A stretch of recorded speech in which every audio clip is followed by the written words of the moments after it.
करना पड़ता अपने आप में किसी तरह से, लेकिन समस्या तो ये बहुत। और ये अंदर क्या है मेरे देख सकते हैं? ये सब मशीनें हैं। अच्छा, आज आप उधर जाएंगे।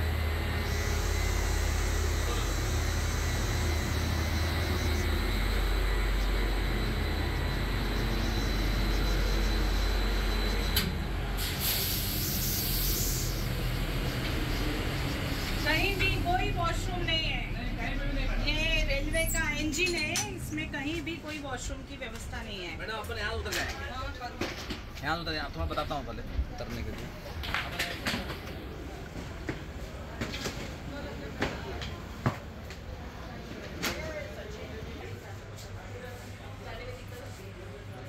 जैसे वक्त क्या करते हो आप?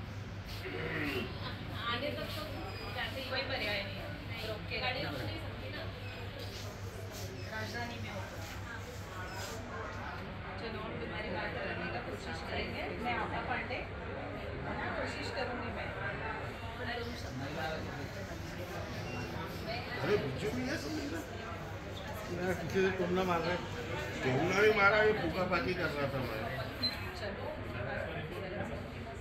आज महिला आयोगाच्या वतीने नागपूर रेल्वे स्टेशनाचा मी दौरा केला असताना तिथे स्थानीय कर्मचारी, महिला कर्मचाऱ्यांच्या काय समस्या आहेत हे जेव्हा जाणून घेण्याचा मी प्रयत्न केला त्यावेळेस अनेक समस्या माझ्या समोर आल्या।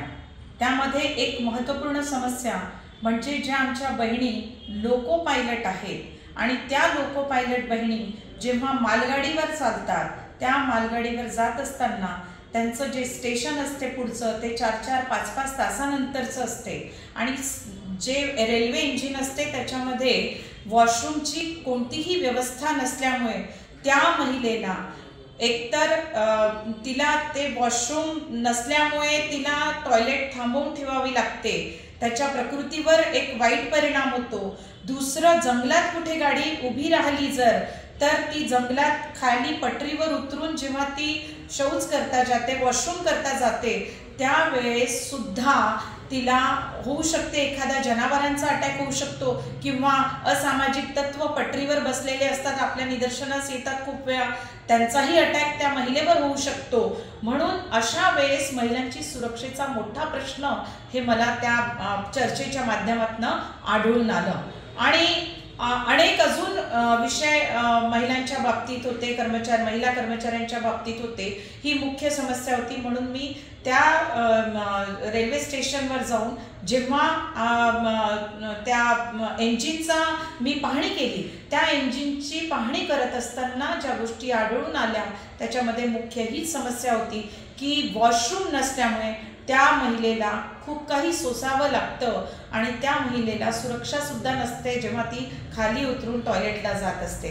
म्हणून हा विषय घेऊन मी पुन्हा DRM साहेबांकडे गेली। नागपूर सेंट्रल रेल्वेचे जे DRM अग्रवाल साहेब आहेत त्यांना या सगळ्या गोष्टी सांगितल्या आणि त्यांना निवेदन केलं की साहेब, जर त्या महिला ज्या आहेत लोको पायलट आहेत त्यांना मालगाडीवर रात्रीच्या ड्युटीवर ठेवू नये, त्यांना जर ड्युटी द्यायची असेल तर सकाळच्या वेळेसचीच ड्युटी देण्यात यावी, हे मी यावेळेस त्यांना निवेदन केलं।